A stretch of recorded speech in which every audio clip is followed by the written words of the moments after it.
Welcome to Study Loop.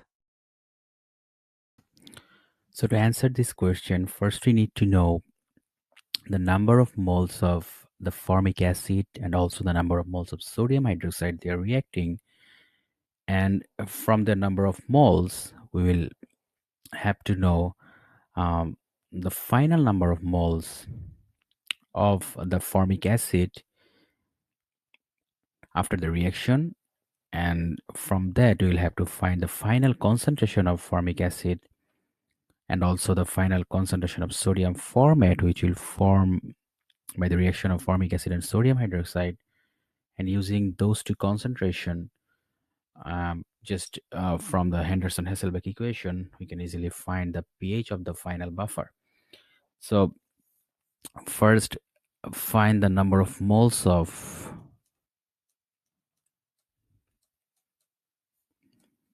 the formic acid is simply the product of its concentration and volume. So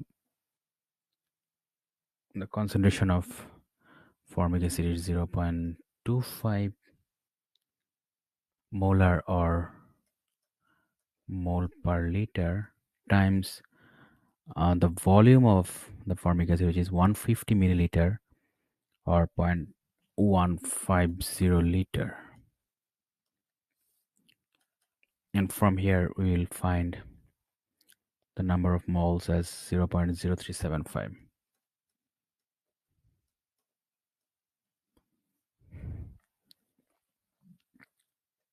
So this is the number of moles of the formic acid, and then number of moles of the sodium hydroxide will be the multiplication of its concentration, which is 0.20 mole per liter, times the volume, which is 75 milliliter or 0.075 liter.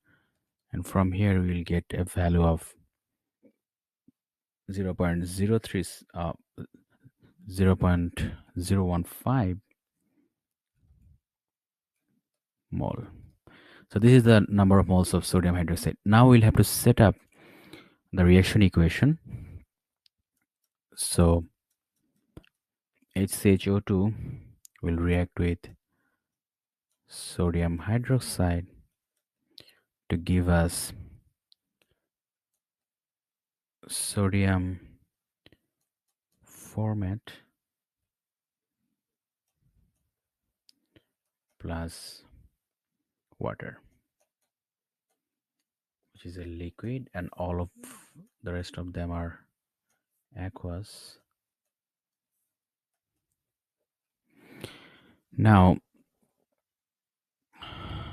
so the initial concentration, if we form the ice table for this reaction, the initial concentration of the initial number of moles of HCHO2 was 0.0375, and initial number of moles for sodium hydroxide was 0.015, and the initial number of moles of sodium formate formed was 0.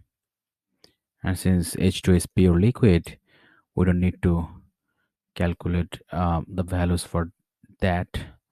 So the change in number of moles will be so since, as we know, that formic acid is a weak acid, it will not be dissociated completely. So this much number of moles of sodium hydroxide will react with the same amount of the formic acid. That means the change in the number of moles of formic acid will be this value minus this value 0.015, and then ultimately in the final or equilibrium solution we will have the concentration of the formic acid or the number of moles of the formic acid as 0.0225,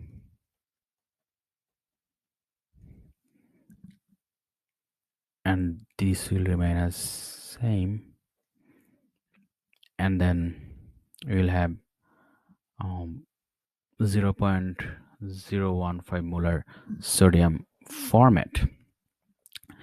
Now, so now this is our conjugate base formed, and this is our acid. So if we just use this number of moles of acid and its conjugate base in the Henderson-Hasselbalch equation, we'll be able to find the pH of the buffer. And but before that, we also need to find the concentration of both of them, or since the volume is equal here, we don't need to find the concentration. We can easily we can use the number of moles directly in the Henderson-Hasselbalch equation. pKa plus log of, so as we know that it's basically the concentration of base over the concentration of acid. We can write also moles of base, the number of moles of base over the number of moles of acid. So this is valid when the volume of the base and acid are equal. So here, as after the reaction, we are actually having the total volume same for both base and acid. So we can write the equation as log of moles of base over moles of acid. So the Ka value for formic acid is 1.8 times 10 to the power minus 4. So if we just take a negative log of that value, 1.8 times 10 to the power minus 4 plus log of number of moles of base, which is 0.015, and the number of moles of acid, which is 0.0225, as we just calculated here. And just solving this equation, I will see that the pH for this buffer is 3.57. So this is the pH of the buffer solution formed in this solution.